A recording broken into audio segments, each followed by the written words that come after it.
happier. I did check out. Well, a lot happier. To be honest with you. It's Keanu Reeves' birthday today. Ah, internet's boyfriend. Yes, yes, and it's ironic because he isn't on the internet, which is weird. But he is, but like in spirit. Oh, in spirit, like he kind of is. He's internet, all over the internet in spirit. Yeah, he's just not physically there, so it's fine. But yeah, it's his birthday today. He's only like 54 or something like that, so that's crazy. I think he's 56, isn't he? Is he 56? I think so. He's a lot younger than I thought he was going to be, but it's also like, well, I suppose he is still John Wick, you know. So yeah, fact check there for me, Katie, if you could, please. Yeah, I will do. 1964, so 56. 56-ish. Still though, that's pretty incredible. For a man that looks like he's in his mid-30s, that's it's unbelievable. So it's like I think he's got like a Dorian Gray situation or something going on there. Well, apparently he is a vampire according to the internet. Where there's like a really old. There's a portrait from like the 15th century. Yeah, it's like, okay, well, this kind of makes sense. But I bring him up not only because of that, but because I did actually get to see the new Bill and Ted. Oh yeah. How is it?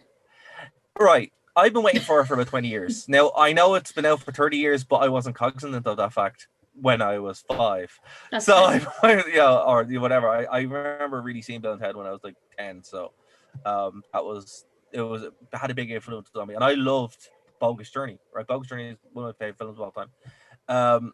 So it wasn't that, right? But it wasn't Excellent Adventure either, but they kind of went on their own way where it wasn't either. But it was very, very enjoyable, and it did the father-daughter thing really well. Like the best comparison I could draw to it is it's very similar to what's that movie that came out? Kevin Smith, the new Kevin Smith movie, Jay and Silent Bob Kemp, the movie, that one, the terrible, terrible movie. That tried to do this and failed like epically. This did the same thing, but really handled it a lot better. Like, because it had the original cast, the original writers and all. Assuming minus George Carlin, though, unless they managed to... He's in it. He didn't CG him or something, did they? Yeah, well, the way they do it is there's a monument to him because he's dead in the movie. So so there's a monument to him where they're like, oh, Rufus is there, and you have the original phone box and stuff. But what's interesting is it follows his daughter, because his daughter's like, hey, you guys are still the chosen ones. My father always believed this. Then it's a conflict with George Harrison's wife, where she's like, no, we have to kill Bill and Ted. That's what the prophecy means. But at the same time, Bill and Ted's daughters are like, oh, hey, we have to help our dads because they've been trying to do it for so long. So the story is they're still trying to write the song like that unites the world. But it's not only unite the world now, it's saved the entire galaxy and time itself. So the stakes are a little bigger. So it's a combination of both the first two movies, but in a totally unique way. And it's also, you know what it is, right? In this horrible, horrible year that we live in, with all the horrible crap that's going on, it's so wholesome, and I felt really good after it. That's great. Well, so, that's a good takeaway point. And I think Andy, who watches it, who just wants to feel good, you will, because it's Bill and Ted. Like, Alex Winter looks amazing. Song that unites the world. Well, Alex Winter hasn't acted in like 15 years, and it looks like he hasn't missed a beat. And then Keanu Reeves, he tries his best. It's weird because in the way Keanu Reeves, people met him as kind of like the Valley dude bro kind of guy, like the dude kind of whoa. He can't do that anymore because he's the action hero now.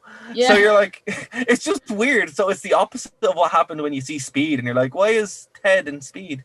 And now you're why is Neo in Bill and Ted? Yeah, that's what's happened. It's like, why is Neo here? I mean, he kind of went back that way for Toy Story 4. Yeah, like it's still really good, and the material is decent. And I'd say if you're a fan of the series, definitely check it out. But even if you're looking for something that is very uplifting, like wasn't made for money, it wasn't made cynically. They actually just wanted, because they've been trying to get this made for 10 years, so they just wanted to tell the story. And you know what? It's a lovely father-daughter story, and it's super sweet. So I love it. And Keanu Reeves is obviously awesome, and so is Alex Winter. So check it out. One negative point: there's no winger in it. Boo earns. No, but I did actually listen to the soundtrack when it went live, and the Mastodon song they did for it is excellent. Soundtrack is Rufus Lives. I think it's like soundtrack as a whole was class. Yeah, that Mastodon track is amazing. Oh, it's class. It's just they should have put winger in it. That's all. But there also is a reference station in it as well. So it's like, that's great. So we're close. It does everything that the View Askew Kevin Smith movie was trying to do, but that was done cynically to make money. This was done because I had something to say. So,